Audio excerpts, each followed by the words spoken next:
All right. Hello there, everybody. Good morning, good afternoon, and good evening. Uh, Thank you all for coming on, and he is it's really nice to have you all here today. Um, I'm getting some nice recommendations. Chesterton is a very good read to tackle modern paganism.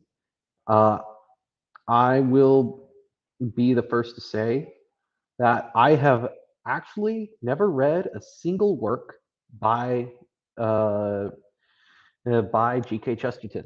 I know it's kind of cringe that a Catholic didn't bother reading G.K. Chesterton, but uh, yeah, I'm a very much ashamed of that. But in all fairness, my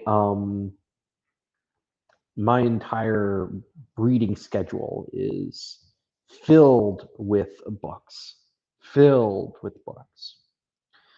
Uh, yeah, there's quite a bit here.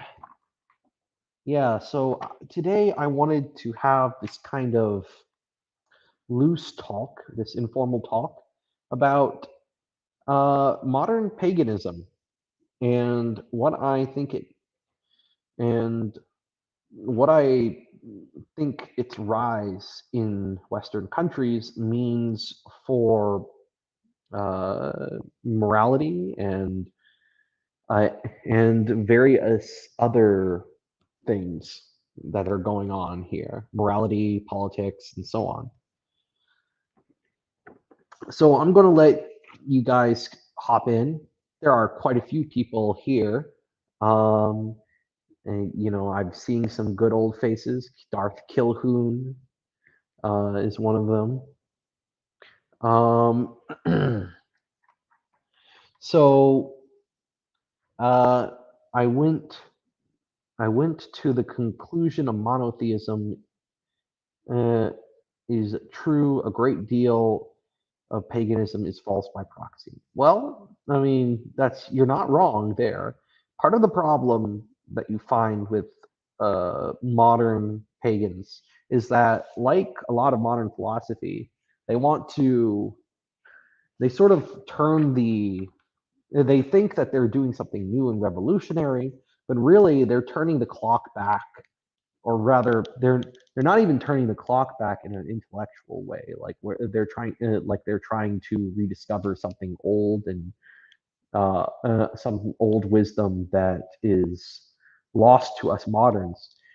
What they're doing is they have this kind of amnesia where they forget all these developments that have taken place over the past several thousand years.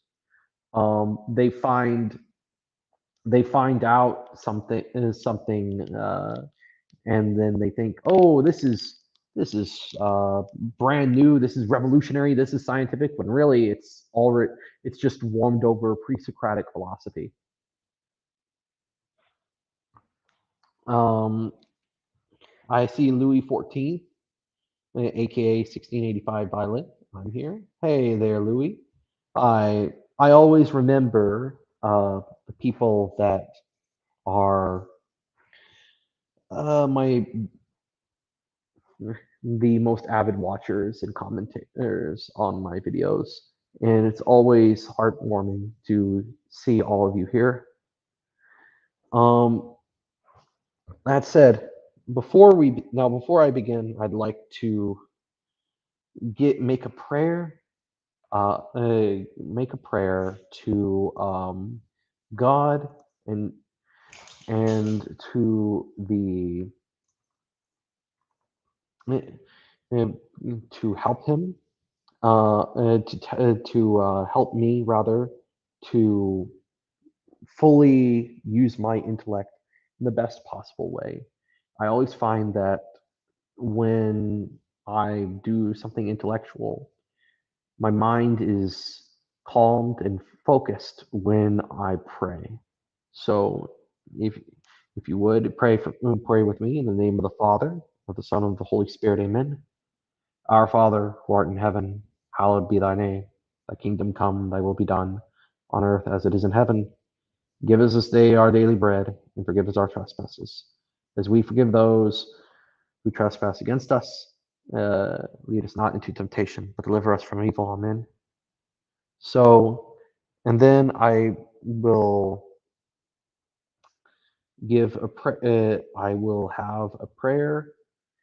Um, uh, I will invoke the prayer of to Saint Thomas, asking for his intercession. O blessed Thomas, patron of schools, obtain for us from God an invincible faith, burning charity, a chaste life, and true knowledge. Through Christ our Lord. Amen. Uh, in the name of the Father, Son, and the Holy Spirit. Amen. Thank you all. So now that the important things are out of the important preliminaries are out of the way, let's get into the meat of the matter. And the meat of the matter is what exactly is paganism? Now, there are a lot of different books I've been reading about this, and in general, when I first started going on to YouTube and getting into religion, I was kind of baffled by these kinds of people out there who they were seeing signs and stars, and people who talked about psychic entities, egregores, and worshiped them as if they were gods. And they said, oh, all these spirits are actually egregores and things like that. And I was like, what the heck are you talking about? Because for me, I'm a cradle Catholic, and I wasn't really informed by my faith. And so you come onto the internet and you see all of these different ideas about spirituality and theology and metaphysics all flying at you from all directions, because the internet, being what it is, has completely destroyed my sense of irony. I can never tell if someone is saying something sarcastic online, because I know that no matter how ridiculous that statement might seem, there is somebody out there who believes it honestly, or at least talks about it online as if it were true, and is not saying things in a kind of ironic, tongue-in-cheek way. Um, so yeah, that makes my job a lot harder, because I had to investigate these people and see, well, are they really doing what are they really are they serious? Are they just saying things for the sake of it, or is there something more to this?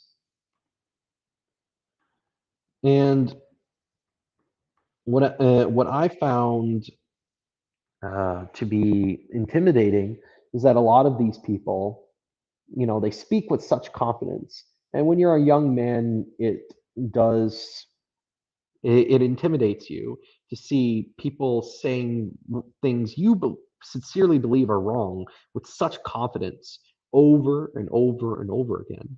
And it kind of it just makes you want to correct everything. Like, and it's sort of a pride thing, I think.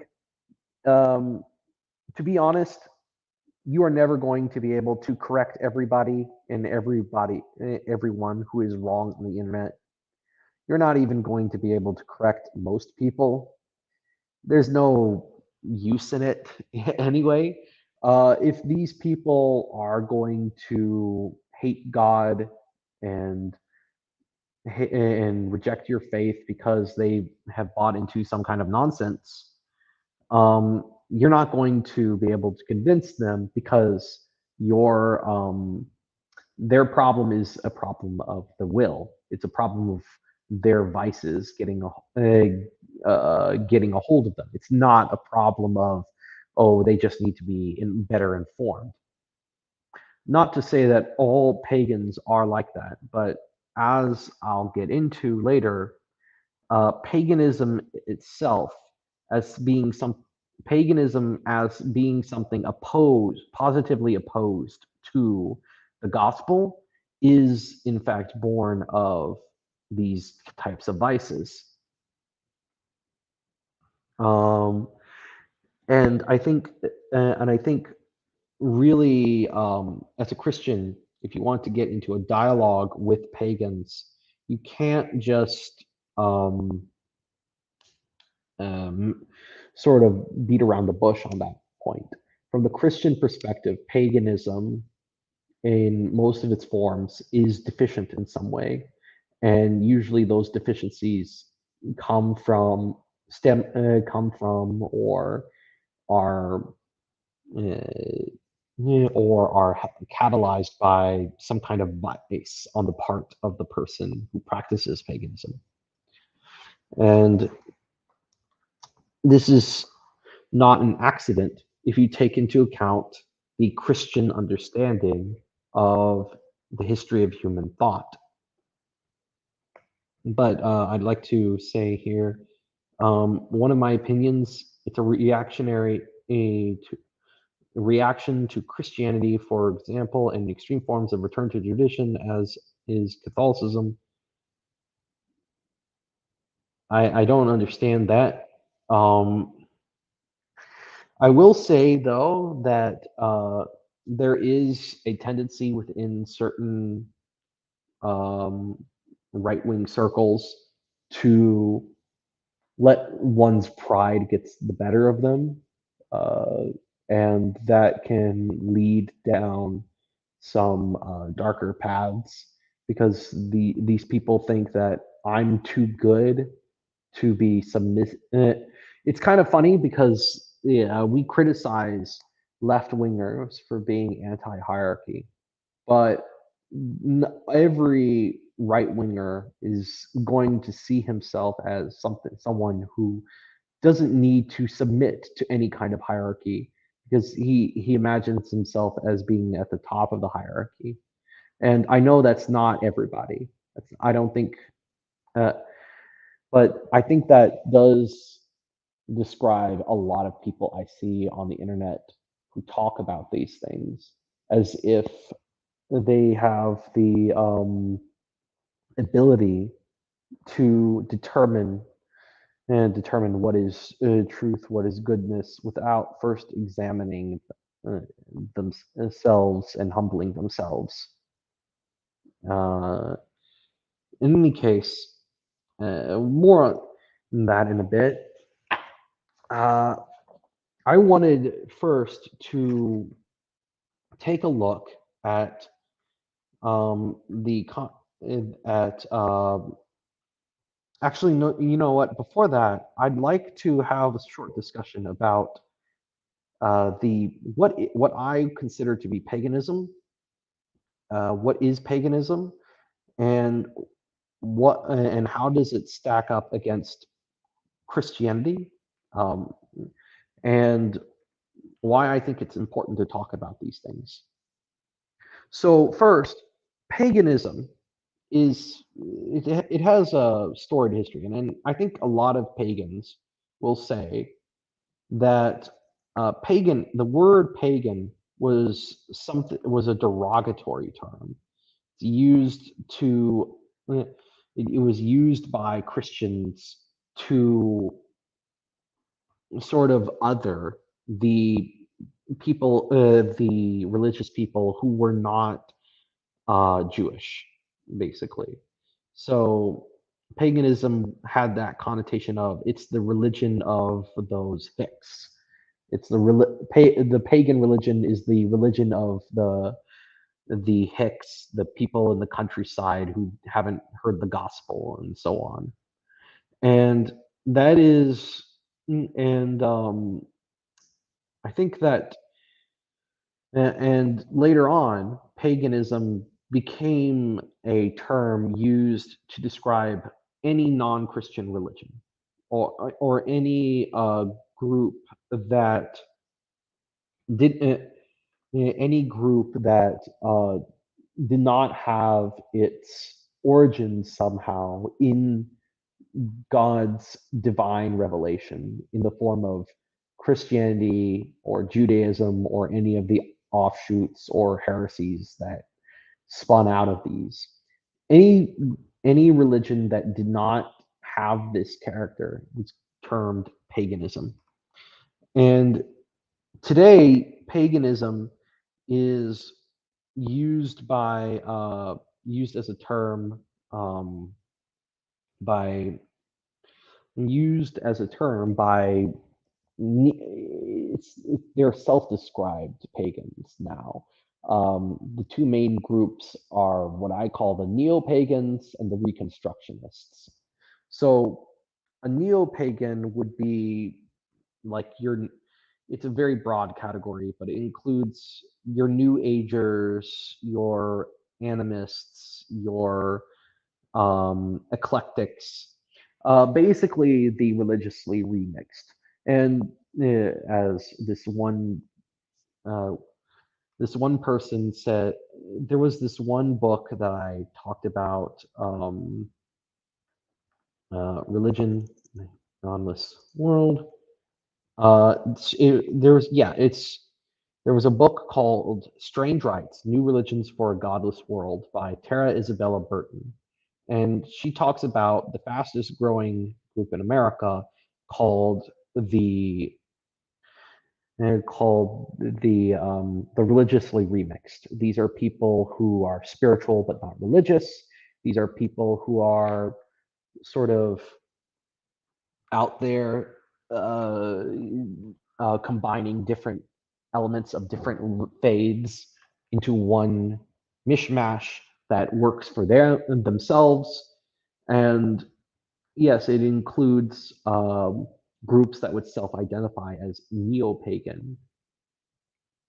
And then you also have reconstructionists, who are people who want to restore an authentic pre-Christian religionist practice, using modern scholar. They use modern scholarship to try to understand the ancient pagans as they saw themselves, and to sort of go back to it. And these are the kinds of people that. And so you have these two different groups. One where they're just taking whatever works from the surrounding culture and from what they see online, and to make their own religion. And another group that's self-consciously trying to restore a pre-Christian religion into the modern day. That's how I would classify most of these modern pagans. Um, Now, the types of so I think sort of the problem with this is, I think C.S. Lewis had a really good understanding of this um, situation when he talked about paganism in the modern times versus paganism in ancient times. Uh, he compared it to ancient paganism was sort of like a person who is single. Uh, Christianity is like a person who is married, and modern paganism, which comes from apostate Christianity, is a is like someone who has been through a divorce. Now, I don't think I think most of you who are from the manosphere, but even if you aren't, I think all of us understand the difference between a woman or a man in general who is single, uh, who versus a woman or man who has been in a relationship but now has divorced, left their partner, and so on. There's a qualitative difference there.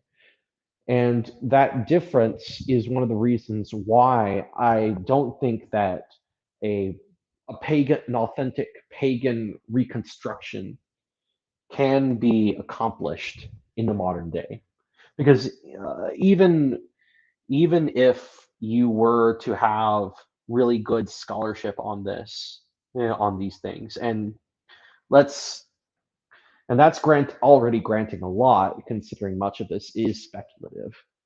Um, I don't.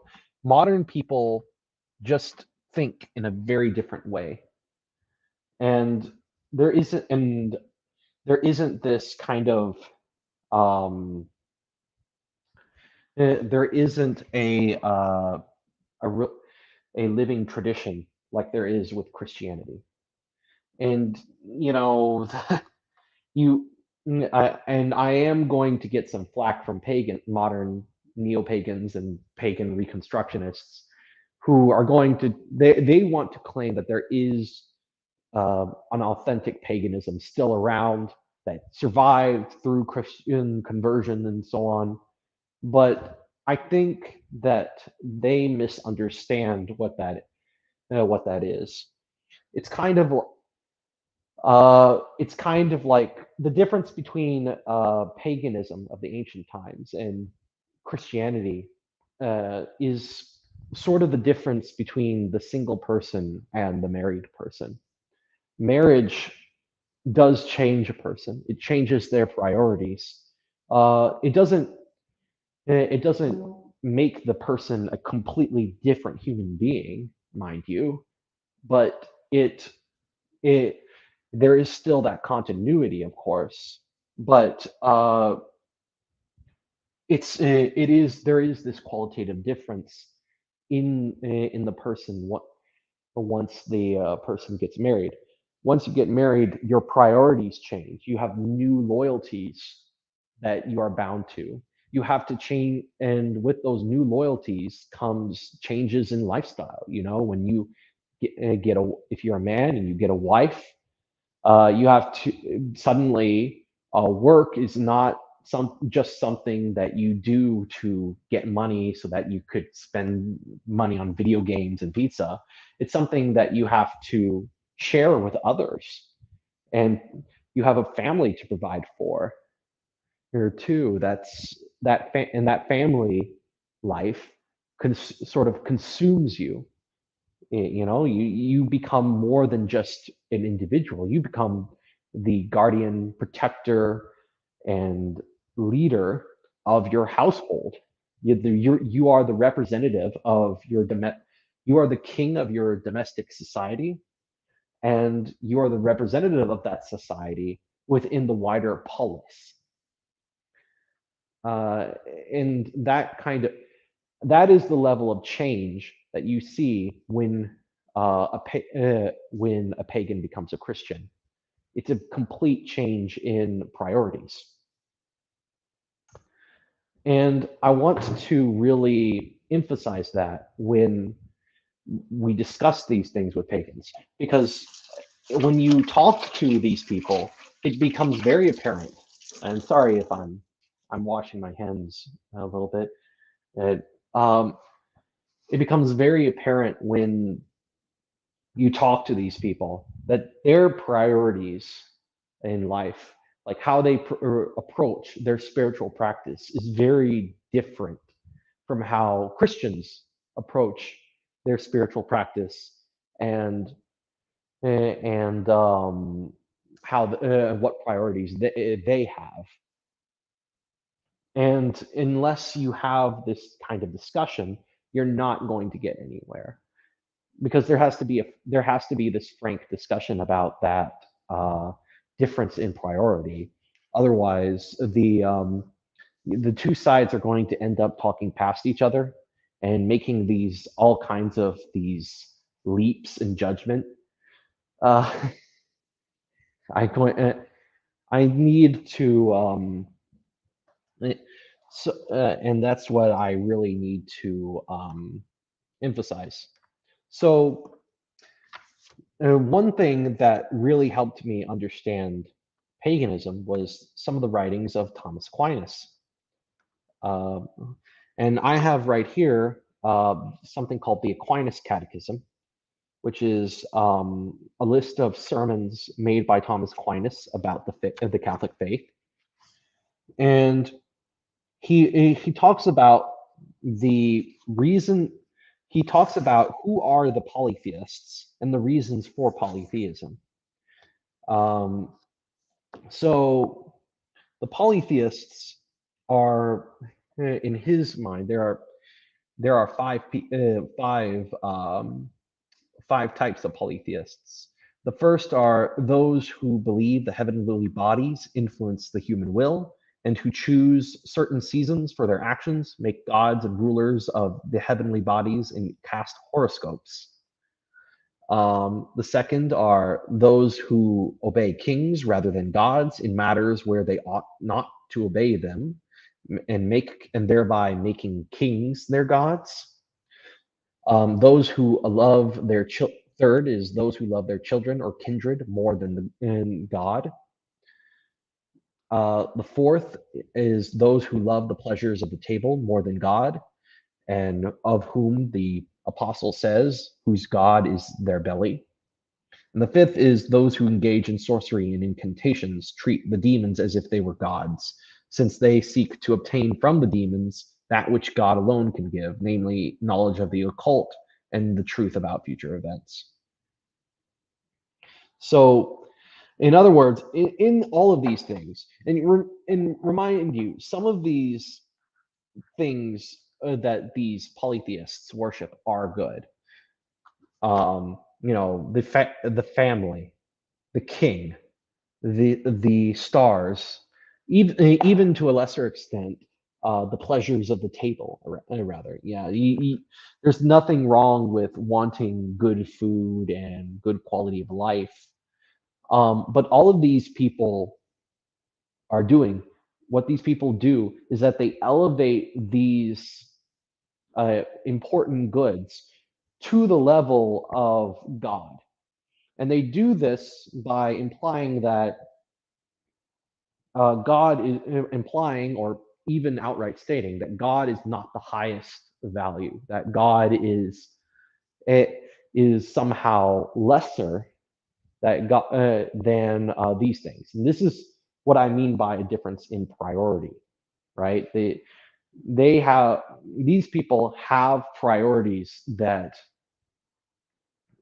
go against the priority of God. Um, now the results of now the reasons for polytheism, according to Thomas Aquinas, are as follows. He So the first is the weakness of our human intelligence. Uh, the result being that through inability to transcend the corporeal world, men did not believe there was any nature besides that of sensible bodies. In other words, we could only see the material, we could not see what was invisible and spiritual. Consequently, they held that the world is disposed and ruled by those bodies which they observed to surpass all others in beauty and nobility, the sun, the moon, and the stars, to which accordingly they attributed and paid divine worship. These men are like those who, when going to court to see the king, think anyone who is well dressed or who exercises an office to be the king. Of such men, wisdom says, they have imagined the sun and moon, or the circle of the stars, to be the gods that rule the world. So these are part of the one of the um, reasons for paganism or polytheism is because of the weakness of the human intellect. The inability to grasp that there are invisible realities and only see things that are on the surface. The second, uh, now granted, there is not, that's not going to be all pagans, obviously, but it does, I have come across plenty of pagans who are like that. A second one is human flattery. Some men, desiring to flatter their masters and sovereigns, gave them the honor due to God by obeying them and subjecting themselves to them, making gods of them when they were dead or even while yet in life. So just pride, basically. You see this a lot in self-worship too. A lot of pagans uh, engage in this kind of self-centered flattery, or they make gods out of things in an attempt to make make the in order to flatter them and kind of gain some kind of favor from them. This is what you see sometimes with these ideas of the egregore. Uh, for those of you who aren't unfamiliar with that term, it's basically a psychic entity that humans create through their collective, through sort of these collective thought processes, and who can in turn influence human behavior. And these psychic entities can be good or evil. Uh, but the important thing about these collective psychic entities is that they are not, even if you take on the face of it what like these things exist in the way certain pagan groups say they exist, they are not God. They are not the creator. They are creations of mankind formed through our thought processes. So they're not, they are dependent on us too. So they can't possibly be God. The third, uh, source of paganism or polytheism is carnal affection for children and kindred. Thus, some, through an excessive love for their own relatives, raised statues to them after they had died, the result being that they paid divine honor to these statues. Uh,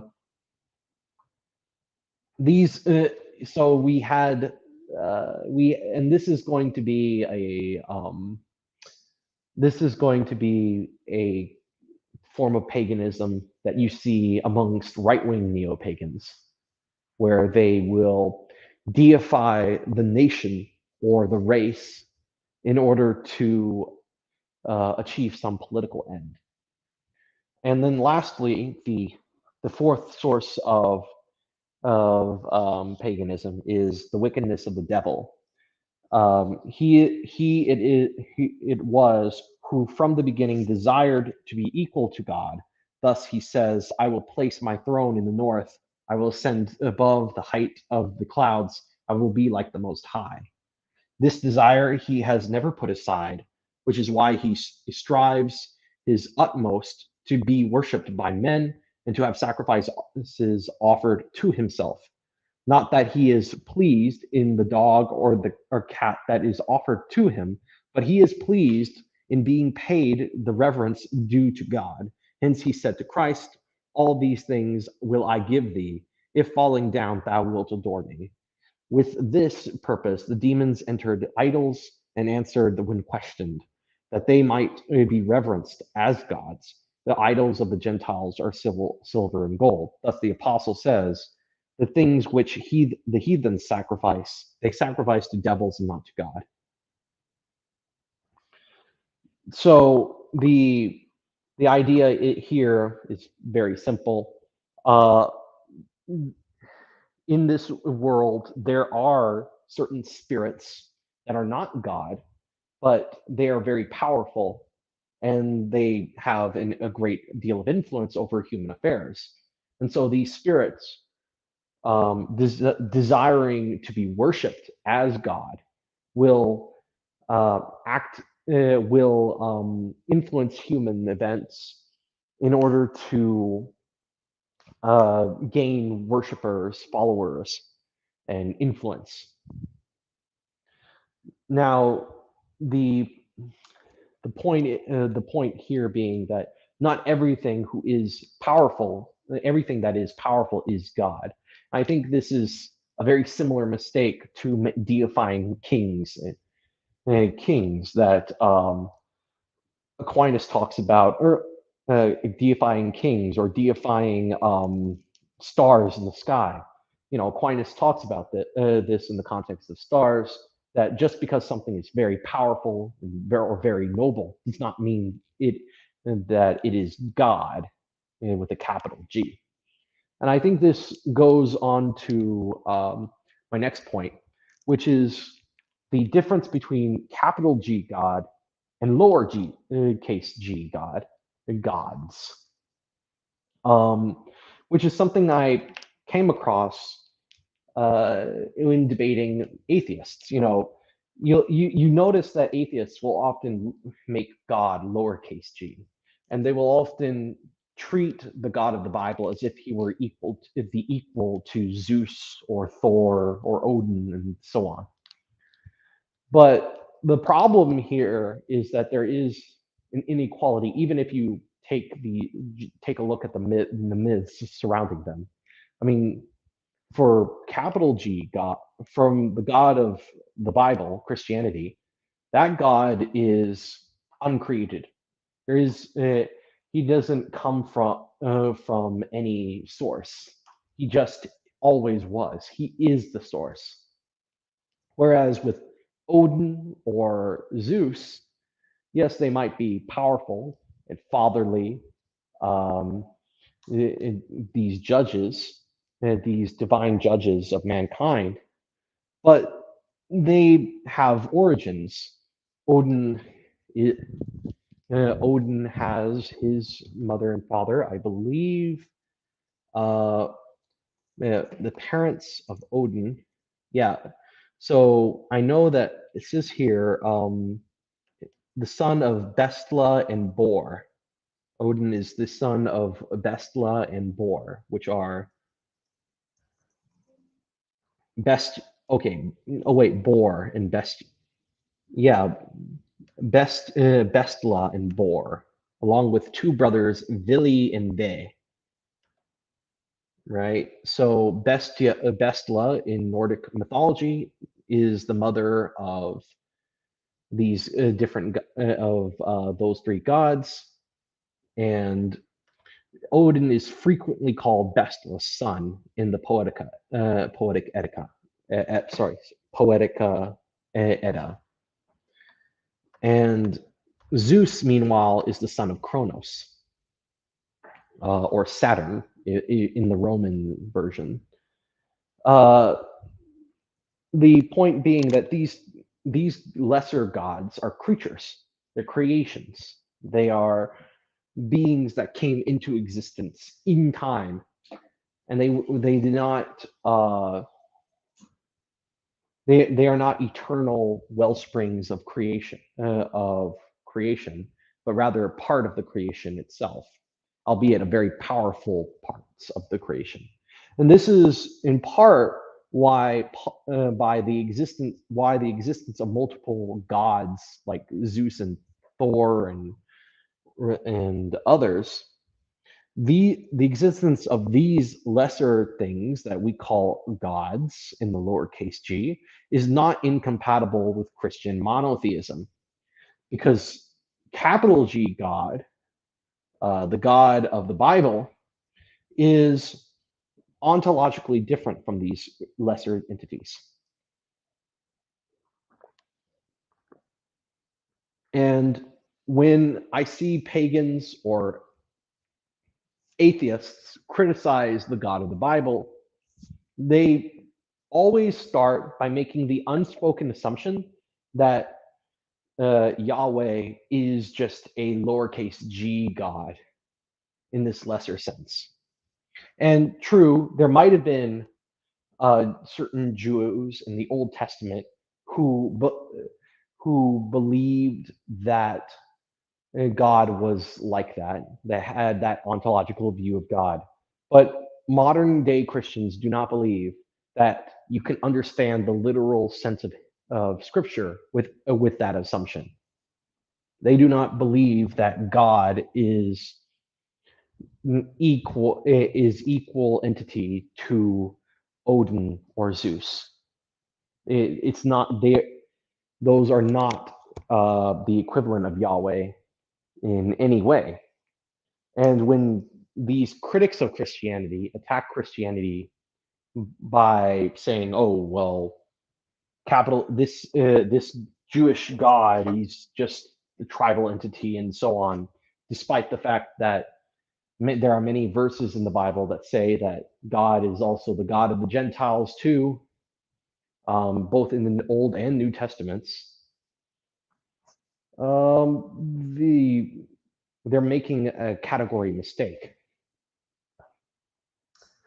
So I think really, when it comes down to it, a lot of these pagans, a lot of these pagans, they have very different priorities from Christians,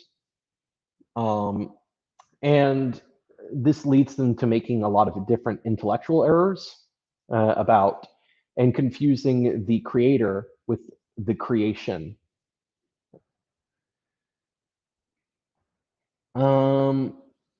Now I want to before I move on, I'd like to take a look at some of these comments here. Manospherians point to a simple reality that relationships with women are extremely hazardous. Christians who cannot address this, and some are starting to, are falling down on their duty. Well, Saint Joseph, by the way, love the name. I think the Bible is very clear that relationships with women can be a very hazardous thing. There are several passages in the book of Proverbs or in the book of Wisdom that talk about the dangers of a beautiful woman, the dangers of women who their beauty, their outwardly form is like honey, but they have a bitter taste to them. And you also see this within the early Christian church fathers. They would have all said that women are prone to certain types of sins and are prone to leading men into sin. And they would often cite the example of Adam and Eve. It was Eve that led Adam into sinning against God, and then it was because Adam was the head of the human race. The entire human race fell with him.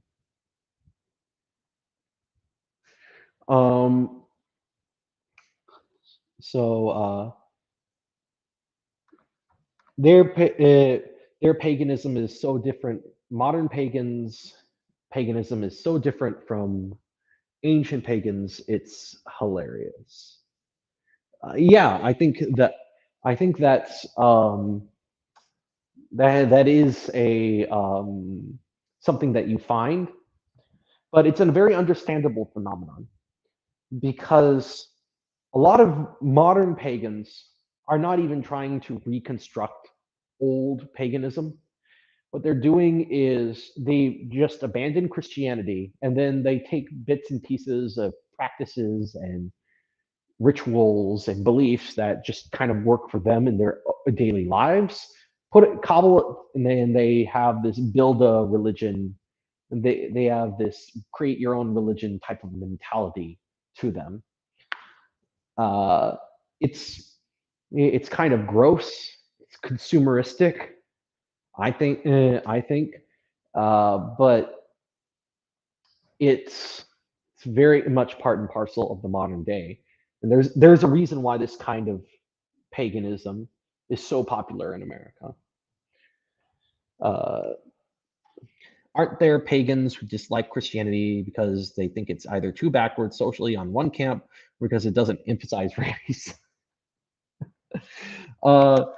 Well, what you find is that those pagans tend to be like, their priority is politics, let's be honest, right? I mean, in the 20th century, I noticed that I read about the 20th century left versus right, Christian versus secular politics. And what I found is that a ton of left wingers were so enthusiastic about paganism. For example, Gore Vidal, who is the sort of arch nemesis of William F. Buckley Jr. back in the day, he wrote a book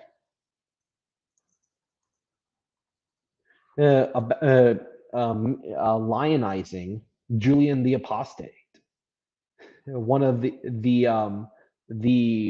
who, if in case you don't know, Julian the Apostate was an emperor who was raised Christian, but then later on in life, when he became emperor, he rejected Christianity in favor of Neoplatonist paganism and tried to impose that view onto the wider Christian public, and persecuted the church because of his radically anti-Christian views.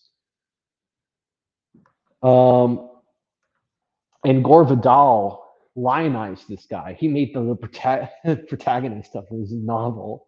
It was a kind of insane thing. But it goes to show just the level of hostility towards Christianity coming from the left at that time. Not that this has lessened in any degree, but rather the left wing is going to use whatever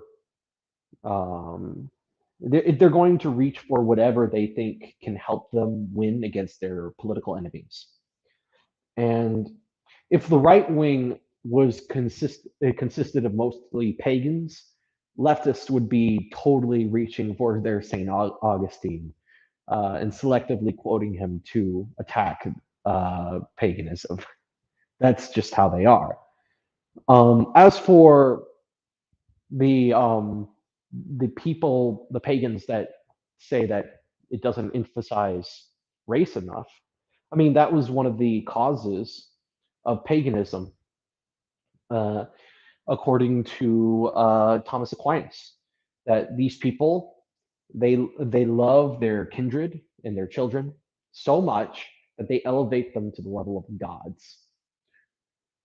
They elevate the creature above God because they see their children, their race, as being so important. It overrides things that should be more important to it. All right.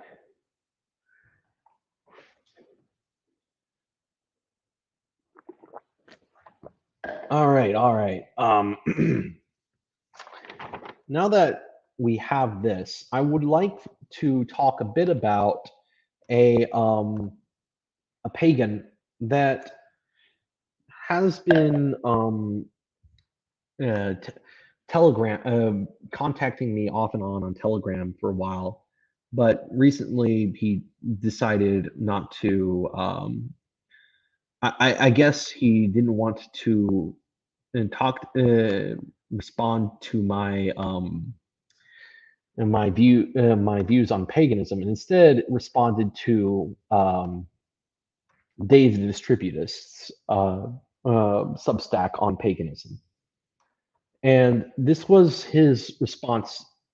And I think what we're going to see in this essay is it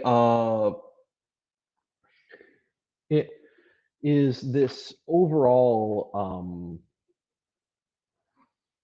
the all the reasoning behind paganism that I've seen in that I've read about in the works of Thomas Aquinas.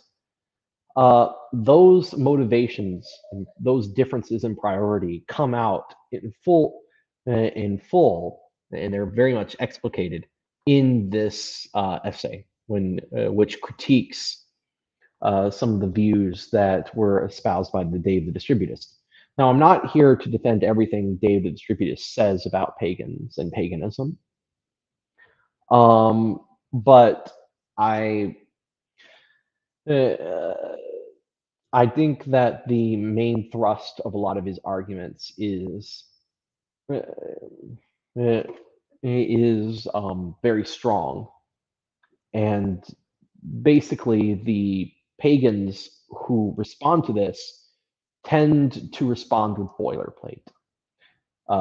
They tend to respond with arguments that are pretty weak, that can be knocked down easily. So, for example, So you come down here and you see the underlying. He says the underlying issue that modern pagans have between Christians is that pagans are influenced by Nietzsche. So was Evola as well as de Bonas.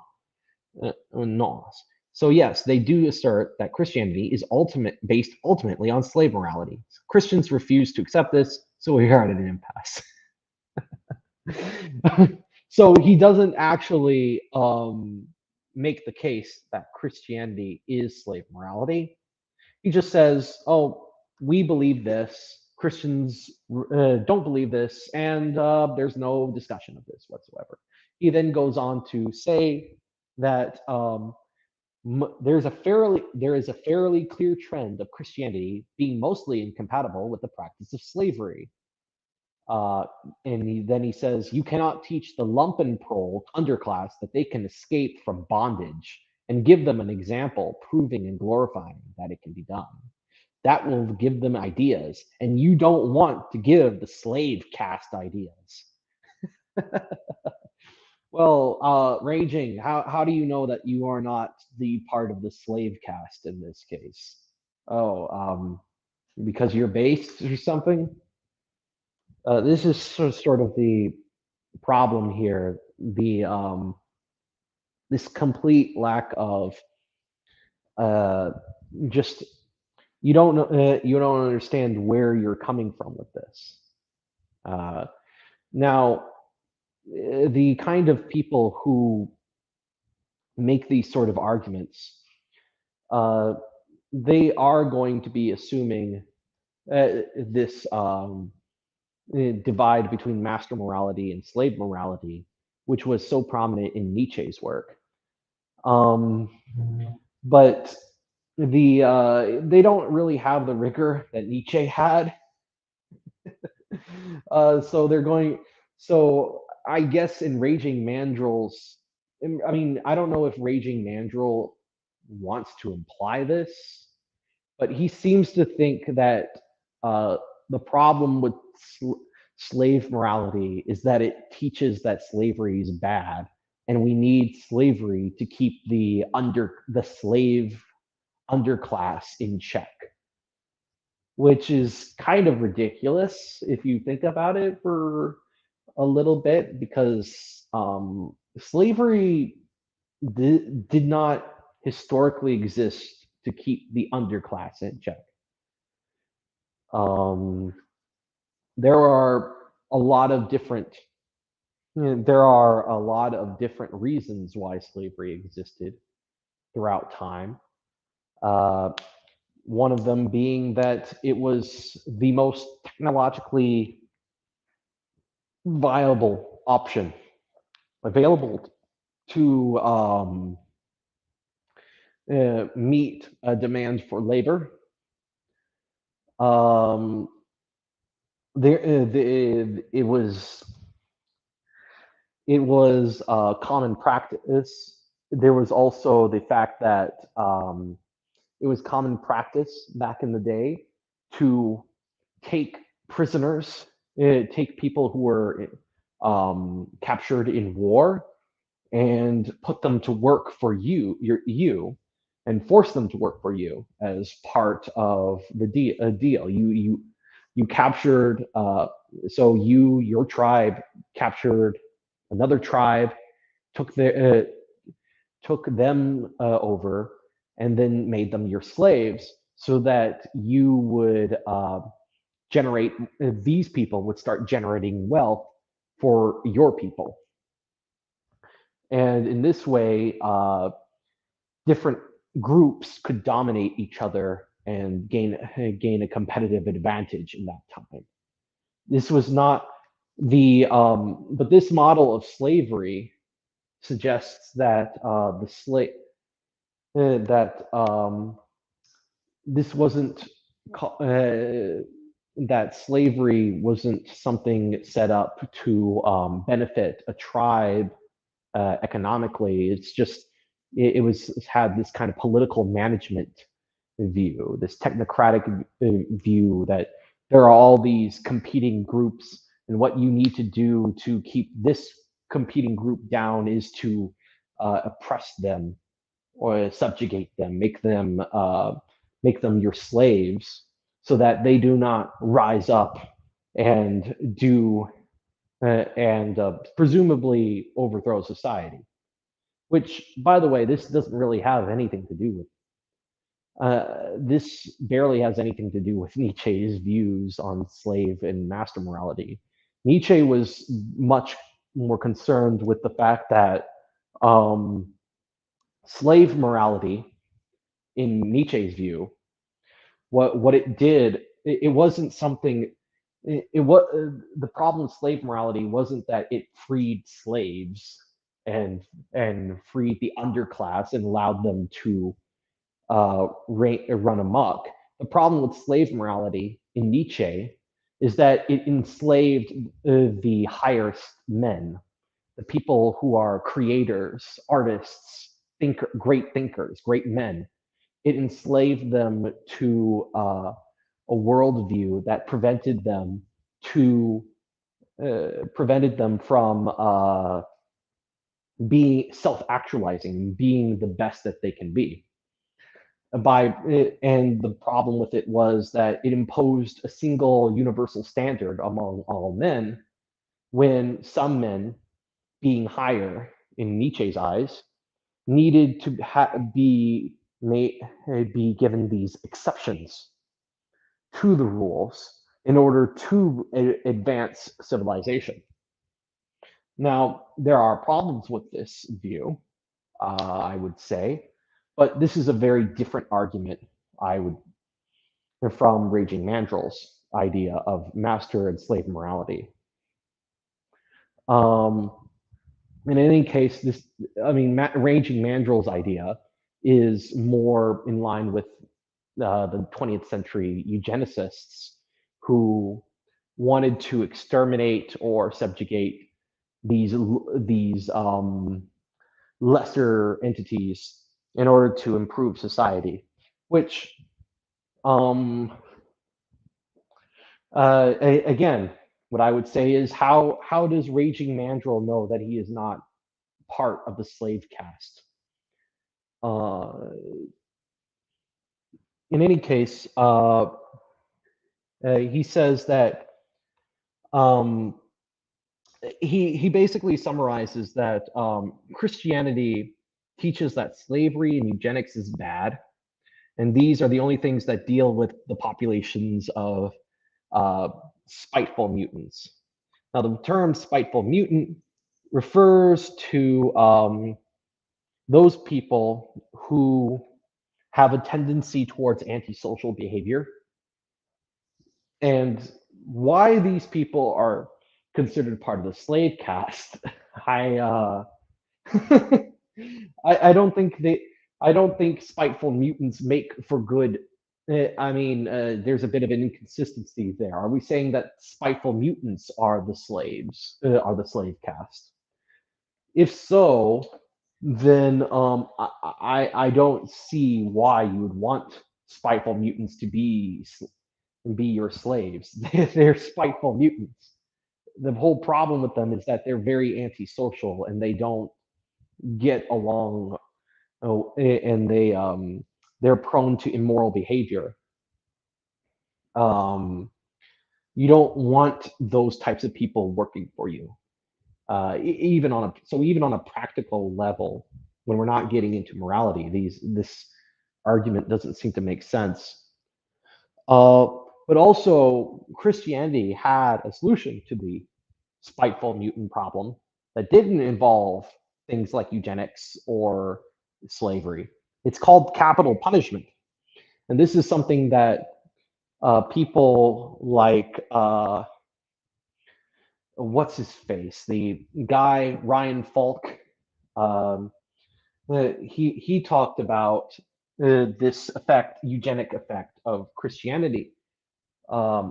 There was this kind of war on murder in Europe where Christians, through their institutions, created these states that would execute large numbers of criminals, aka people who are actually guilty of crimes, they would execute them, and by taking them out of the gene pool, this led to populations who tended towards more lawful and pro-social behavior. So the Christian answer to this is we shouldn't be killing we shouldn't be enslaving people or killing infants for before they have the chance to grow. The Christian solution to this problem is simply to punish people, to actually punish people for their crimes. If they do something evil, you put them in jail or have them subject to capital punishment if their crime is heinous enough. It's not that hard. So the later on he talks about the view that he goes on and on about bioleninism and blah blah blah. But one of the other things that he says in these passages was that paganism, the kind of pagan view, the pagan view is that they blame Christianity for the rise of all this leftism because leftism rose under the Christians. And so therefore, the Christians are to blame for leftism. This isn't a very good argument against Christianity, because a Christian could always just say, well, we just need to Christian even harder. We just need to practice our faith more explicitly, more faithfully, basically. So this isn't a very good argument and on that front. And also, the Christian could also point out that Christianity itself rose under paganism. So if Christianity is to blame for leftism's rise, then paganism is to blame for Christianity's rise. So this kind of view doesn't really work. It's an example. I think this kind of example of the kind of post hoc ergo propter hoc type of thinking you see within pagans who want to blame Christianity for the rise of leftism. All right.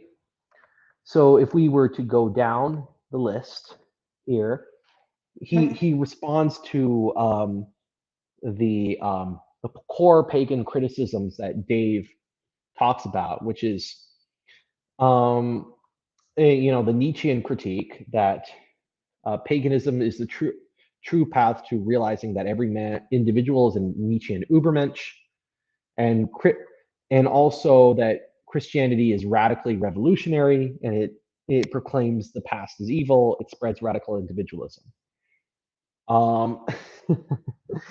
The issue here is that pagans want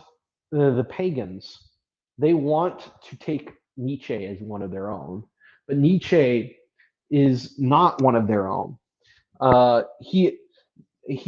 Nietzsche is, in the words of Alasdair MacIntyre, a 19th century individualist who's projecting his 19th century individualism onto the ancient pagan past. Alasdair MacIntyre, you go into his book After Virtue, he talks about how Nietzsche, he had this idea of the ancient world that had this master morality that he preached.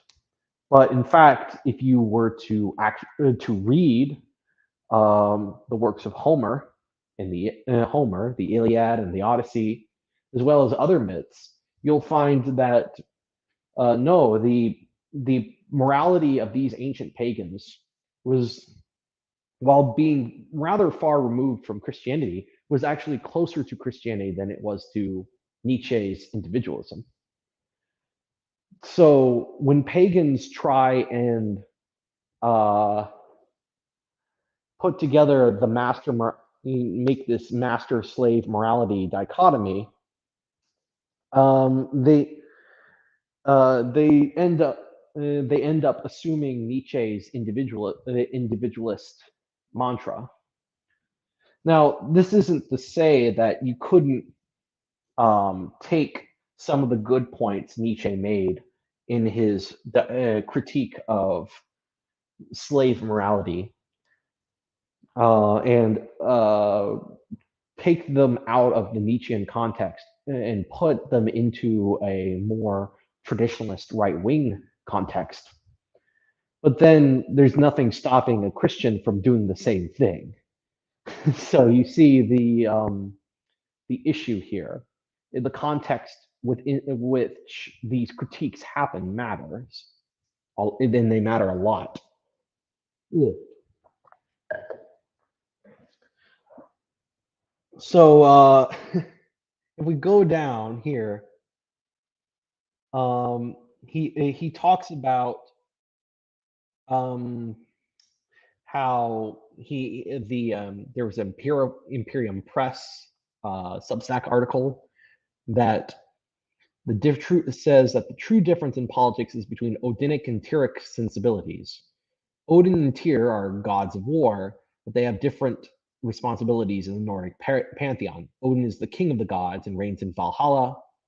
He sacrificed his eye or hung himself from a tree, depending on his version of the story, to gain knowledge and wisdom at the well of Mimir. He is the decider of battles, and his Valkyries take the valiant dead up to Valhalla. Tyr is the god of wisdom and justice. He sacrificed his hand to placate the wolf Fenrir, so that the dangerous creature could be bound in chains until Ragnarok, the ending of the world. Fenrir breaking free of his fetters is noted as a sign of the coming of Ragnarok. What is the meaning of this story? What moral value could we take from it? Tyr maintains order, and his domain is injustice, i.e., the law. Odin is the Allfather. He maintains control over the transition between life and death, which is obviously the most sensitive area of life. So you could say that this is a distinction between the laws between humans and the natural law, that the authority of all written laws ultimately are derived from force. Tyr is a conservative, and Odin is kind of a revolutionary figure. He's a transitional figure.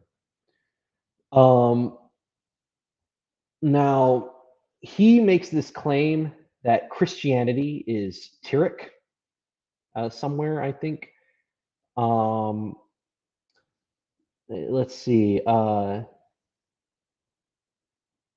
Let's see here. Christianity is Tyric in that it focuses on restoring order and bottles up the monsters that we fight today so that they will break free and become more vengefully destructive.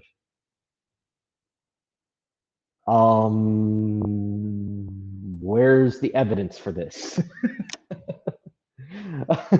I don't, I'm not sure where he's getting the evidence for this.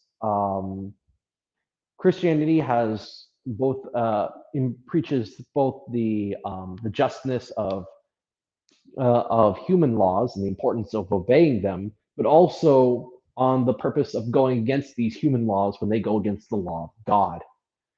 Um, it even Christianity even recognizes the justness of overthrowing tyrants and enacting societal change, um, even radical change, if that change is necessary. And that's the key word. If that change is necessary, Odin in this as an archetype represents necessary change, not just change for the sake of novelty's sake. You know, it's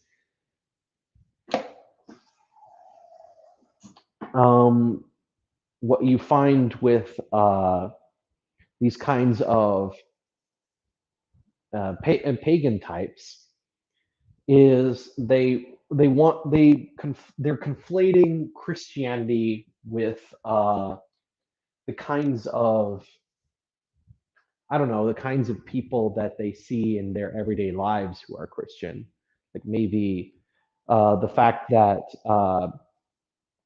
my pastor Bob or something, or down the street, or the Catholic bishop that they might find on a YouTube channel, and see that, oh, these people are very agreeable, very conservative in their orientation, and they're not radical enough. They don't break from societal norms enough. Well, there's nothing within the Bible or within Christian doctrine that says that a Christian couldn't promote radical change. In fact, I think that if you are a Christian within a decidedly non-Christian society, you have a duty to argue for radical change, because you want to preach the gospel to that society and change it for the better, actually. So this statement by this pagan guy, Raging Mandrill, doesn't seem to have anything. But then he says, regarding ancestor worship, I believe that our ancestors would rather see us doing well than to be destroyed. I do not worship my ancestors. I worship the Nordic pantheon. And yes, I would rather be an ethno-narcissist and have my civilization survive. I would willingly pay the moral and civilizational costs for that position than decline. I'd rather be able to stand proudly, boldly facing the sun with the inner strength necessary to defeat our enemies, rather than have to look downward in humility before being able to make any movement for self-defense. I myself find that I have the odd habit of being too humble and indecisive for my good. So narcissism, I don't think I need to explain that narcissism is not conducive to civilizational well-being. Narcissism is actually one of those traits that spiteful mutants have. It's one of those things where the spiteful mutants have this inflated self-important, that these pagan types complain about. They have this inflated self-importance, and then they feel that society isn't recognizing how great they are, and they get very resentful. That's the source of their resentment. And and when he's talking about ethno-narcissism, but then says that he isn't into ancestor worship, these are contradictory terms. Yes, he's not worshiping his ancestors, as in he's not, um, creating idols to his grandfather and praying to his grandfather and worshiping him as a god. But what he is doing is he's giving priority to his kin group over and above what should be the creator. Uh, he, the creator, the God that created him. So rather than worship God and following his morality, he would rather disobey God and commit immoral acts for the benefit of his ethnic group, which pretty much places that group above God in his eyes. Which is a form of ancestor worship. Now, so he has in this part right here, he talks about the superiority of the pagan gods to Christianity and to Christ. And he has this view that paganism is older than Christianity, older than that pagan traditions are older and better, basically. And the problem with this is that if you take that Christian, if you take the Christian view of history, which I talked about before, the Christian view of history is that mankind started out as worshiping the one true God, and then mankind fell from grace, and through the kind of vices and that Thomas Aquinas talked about, as well as the working of the devil, these early humans fell even further away from God and into worshiping the creature and mistaking the creature for the creator. That isn't to say that um, this view is true, because while I am a Christian and I do believe that you can show that Christianity is the one true faith, um, I'm not going to beg the question here by just assuming that it is true. But what I will do is point out that the view that paganism is older and therefore superior depends on Christianity being false. Because if Christianity is true, then worshiping the one true God is the original faith of humanity. It was the religion that our first parents were created for, and it was only later on that they fell away from it into paganism. And Christianity is sort of a reconstruction, a revival of that primordial faith, in many ways a fulfillment of it.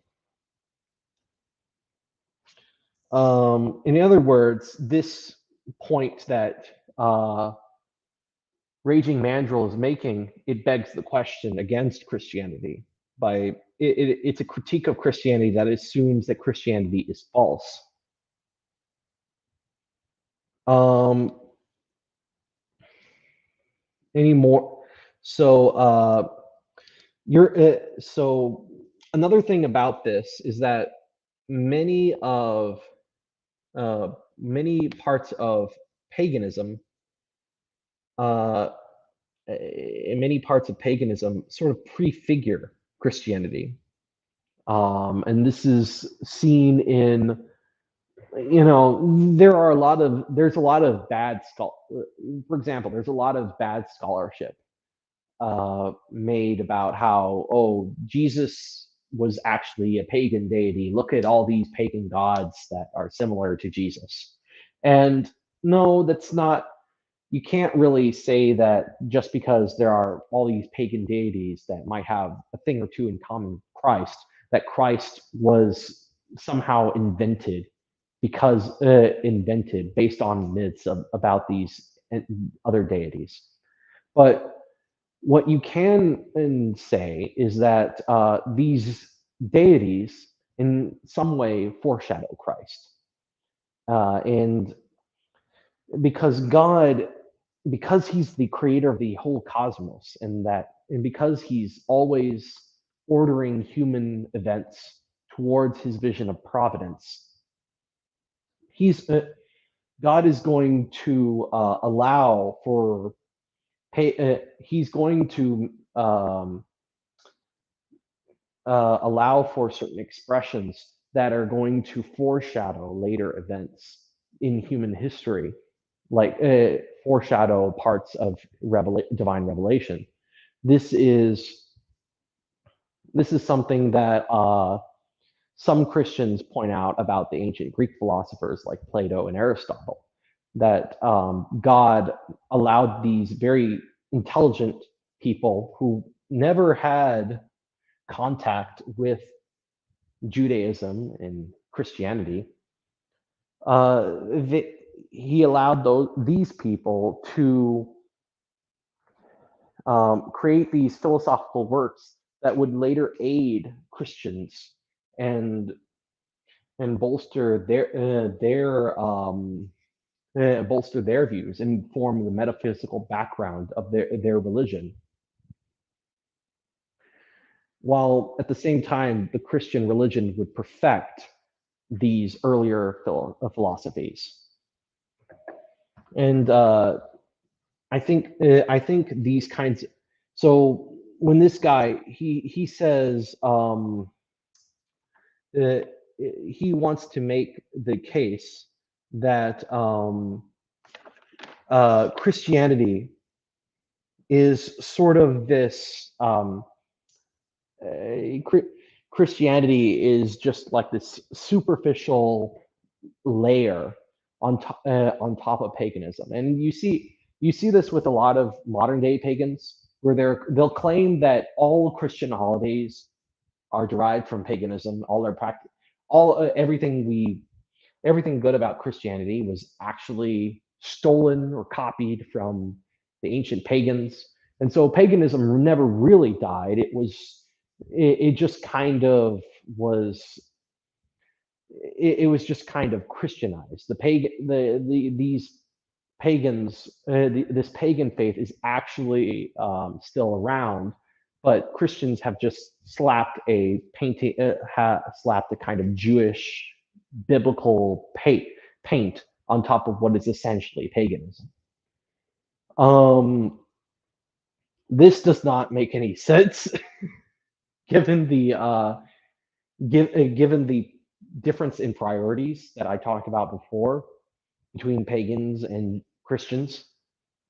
Um, Even if we were to assume that uh, all of these different rituals and figures within Christianity are sort of uh, borrowed from pagan philosophies and pagan religions, the sort of reorientation towards the Creator and towards Jesus Christ that occurs within Christianity has changed the whole view. It has changed the conceptual meaning behind these things. So suddenly, Dionysius, he isn't just he isn't just a god of wine. He might be an archetype of Jesus. That he might be an archetype of Jesus. He might be like some kind of foreshadowing to Christ and the elements within Dionysus. Certain elements of Dionysus that, like how he died and rose again, how wine plays a big role in his worship. All these different things are reorient. All of these things have new meaning when you put them into a Christian context than they do in their original pagan context. And why? Because again, because of this reorientation of priorities. And he starts talking about how religion, Christianity is very intolerant. Christians are mean and divisive, and and he tries to make the case that because Christians are have these dogmas that they impose, these doctrines and these central institutions that they're imposing on people, as if pagans have never done anything like that before.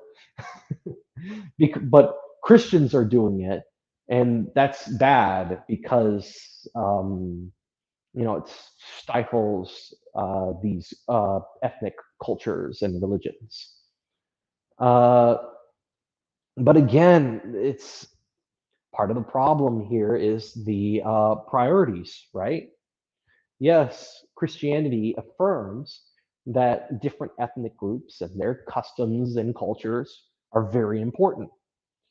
But these cultures and customs can't be allowed to become an idol.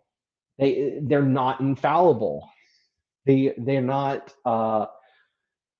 something they're not something that's supposed to be worshipped as if it were the one true God.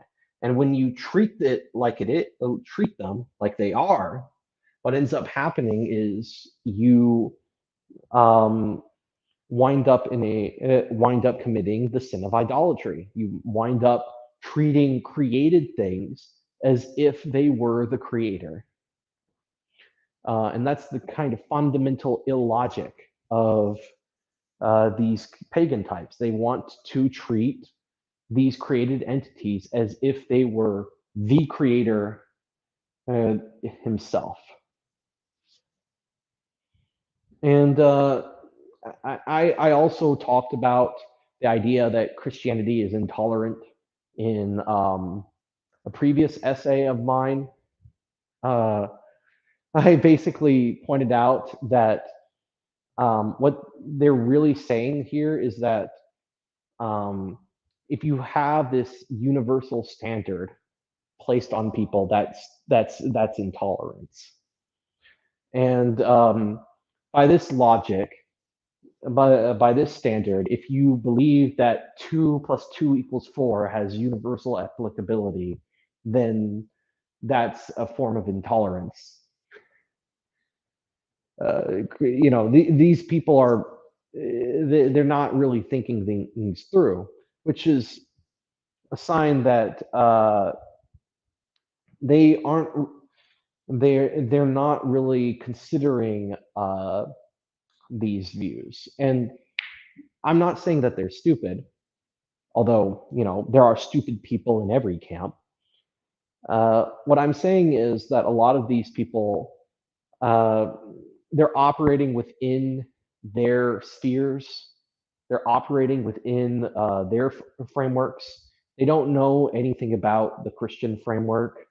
Even if they were Christian at some point and changed and became pagan, they uh, they might not have been very informed about their faith beforehand, and so they would they would have all these false beliefs about Christianity that they carry with them into their critiques, that their critiques presume. And that's sort of the problem with a lot of these pagans, is that they just don't have a very good view of Christianity. It just their view of what Christianity is nothing like what it is in reality, basically. Um, so I wanted to end this though by saying something positive about the pagans, and I alluded to this throughout my views. Like, for example, saying that Dionysus is a kind of type of Jesus, and that is um, this is something that I'm still wrestling with. Uh, the view that um, paganism is in many ways natural religion. And what I mean by that is when you have humans by themselves without any divine guidance and without any kind of special revelation like the Bible or the prophets, what do they come up with? And the answer to that question is paganism. And to varying degrees, paganism is sort of a natural default for fallen humanity. It is a religion that it is, or rather, a set of religions that there's going to be flaws in it, because just like humanity is flawed, but there's going to be a lot of redeemable and redeeming features within paganism, because because paganism is in many ways a reflection of human nature without divine revelation and guiding it.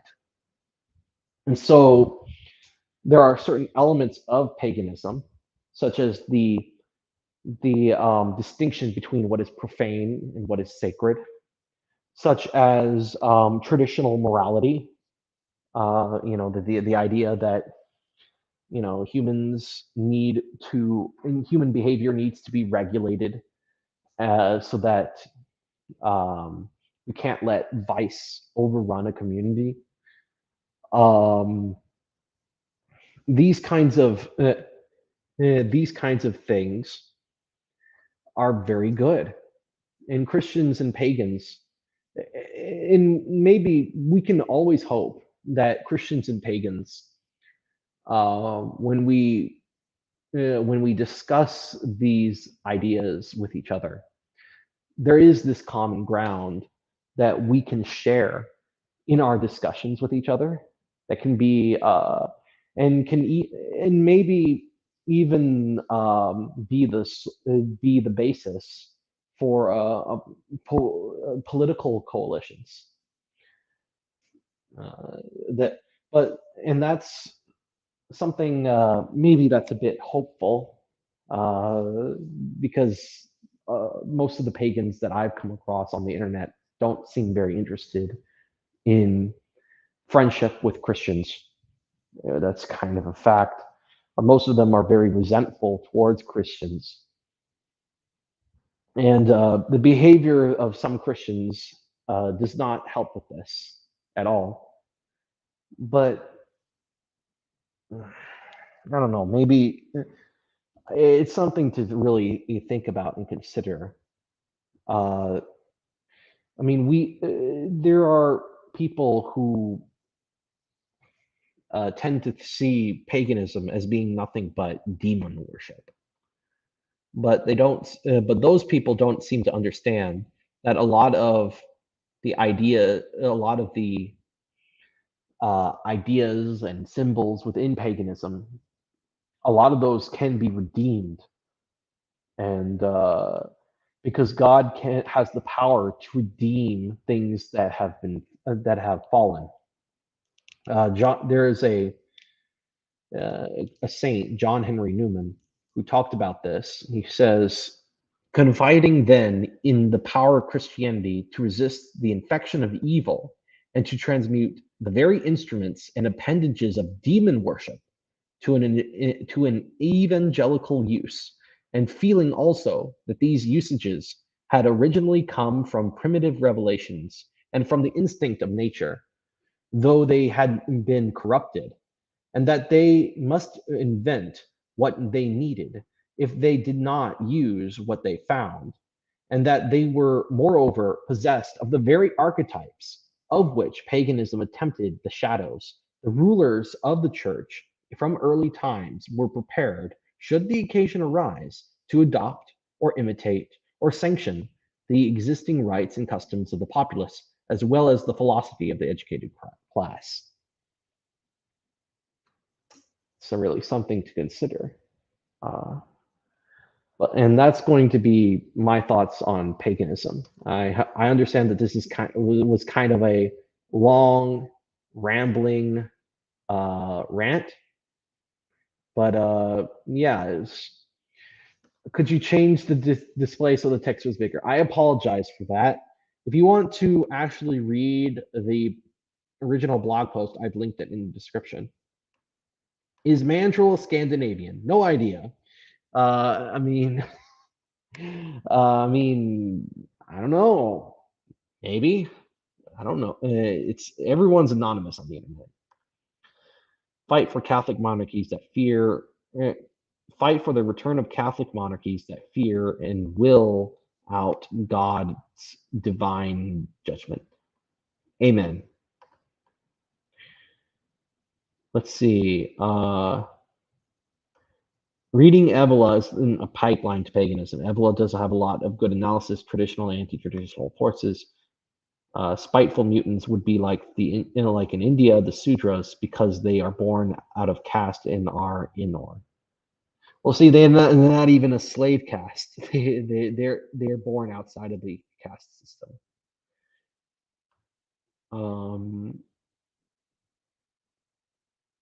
Emperor of Arya, hello there, my friend.